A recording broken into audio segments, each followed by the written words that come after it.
Hello, kamusta po? Kamusta ang inyong komunidad? Ang aming komunidad ay nasa Vista Verde, San Isidro, Cainta, Rizal.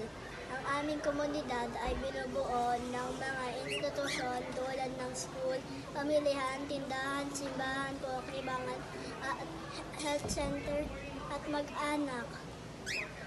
Ito ang isa sa bumubuo ng aming komunidad, ang aming bahay. Dito kami nakatira ng aking pamilya. Ito ang Castro Store. Dito namin binibili ang ibang kailangan namin sa bahay namin. Libangan. Dito kami minsan nagbabike ng aking kapatid.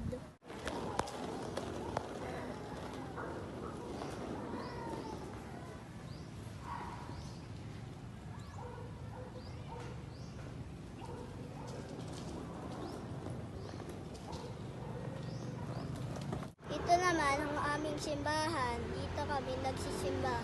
Health center. Dito ako nagpapavaccine ng baby pa ako. Higit sa lahat, ito ang aking panalawang tahanan, ang aking school. Dito ako nag-aaral bilang grade 2. Masaya kami nag-aaral dito.